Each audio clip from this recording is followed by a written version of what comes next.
Hello viewers, welcome to my channel. খাওয়া হবে জমজমাট।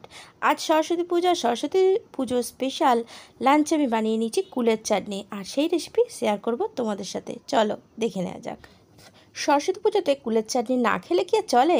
তাই নিয়ে নিয়েছি পাকা কুল আর নিয়েছি টমেটো, আর এই পাকা পাকা টমেটো আর পাকা কুল দিয়ে বানিয়ে নিয়েছি আজকে আমি কুলের চাটনি। আর সেই কুলের চাটনি রেসিপি তোমাদের সাথে শেয়ার করছি। খেতে কিন্তু খুবই ভালো হয়েছে। কিভাবে করলাম কুলের চাটনি? বাজার থেকে কুল নিয়ে এসেছি, আর কুলগুলোকে এখন বেশ ধুয়েও নিয়েছি। কুলের চাটনি বানানোর জন্য অবশ্যই পাকা কুলের দরকার। কুলগুলোকে আমি একটু রোদ্দুরে একদিন একটু রেখে দিয়েছিলাম। এখন কুলের গায়ের যে বোটাটা থাকে সেটাকে ফেলে দিয়ে কুলটাকে একটু ফাটিয়ে নিচ্ছি। ফাটিয়ে নিয়ে কুলের চাটনি যদি বানানো হয় তাহলে ভিতরে রসটা ঢুকে যায়, আর তাতে খেতেও বেশ সুন্দর লাগে। তাই আমি প্রত্যেকটা কুলই ধীরে ধীরে ফাটিয়ে নিচ্ছি। কুল ফাটানো হয়ে গেছে, আর ওদিকে টমেটোটাও কাটা হয়ে গেছে। এখন কড়াই গ্যাসে বসিয়ে দিয়ে তাতে আমি 2 চামচ মতন সর্ষের তেল দিয়ে দিলাম। টমেটোগুলো সরু সরু করে কেটেছি, আর কুলগুলোকে অল্প একটু তেলের মধ্যে নেড়ে নিচ্ছি।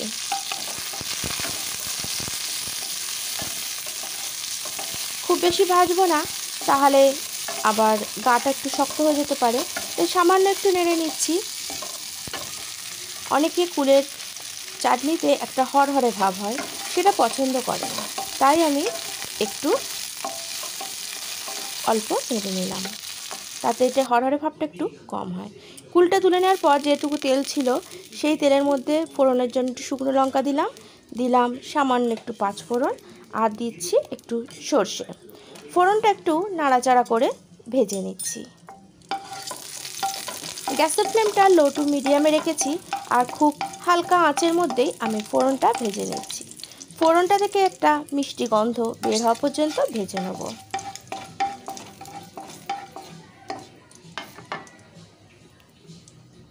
ফোড়নটা ভাজা শেষ, কেটে রাখা টমেটোগুলো আমি দিয়ে দিলাম। এবার টমেটোটাকে ভালো করে ভাজতে থাকবো। তবে প্রথমেই আমি নুন দেবো না, একটু কিছুক্ষণ ভেজে নিচ্ছি, যাতে নুন দেওয়ার মাত্রই টমেটোটা নরম হয়ে যায় এবং টমেটোটা ভাজতে একটু অসুবিধা হয়। তাই আমি আগে একটু ভেজে নিয়ে তারপরে নুনটা দেবো। তাহলে কি হয়, চাটনির মধ্যে টমেটোর কাঁচা গন্ধটা থাকে না। তবে আপনারা মনে করলে আগে নুনও দিতে পারেন। এখন বেশ একটু টমেটোটা ভাজা ভাজা হয়ে গেছে অনেকটাই। এখন আমি এতে একটু নুন দিয়ে দিচ্ছি। দিয়ে দিলাম সামান্য একটু হলুদ কালার আসার জন্য। এবার টমেটোটাকে ভালো করে নাড়াচাড়া করে নিয়ে ভাজতে থাকছি। চাটনি টমেটোটা খুব ভালো করে ভেজে একেবারে নরম করে নিলে চাটনিটা খেতে বেশি সুস্বাদু লাগে, আর মুখের মধ্যেও মোলায়েম লাগলে তাতে বেশি খেয়েও আরাম লাগে। টমেটোটা বেশ অনেকটাই ভেজে নরম হয়ে গেছে, তবে আরও কিছুক্ষণ এটাকে একটু ভাজতে হবে, একটু নরম হতে আরও বাকি রয়েছে। একটু খুন্তি দিয়ে আমি গাগুলোকে একটু নরম করে নিচ্ছি। আরও অনেকটাই দেখো টমেটোগুলো মিশে গেছে। এখন এর মধ্যে ভেজে রাখা কুলগুলোকে দিয়ে দিলাম।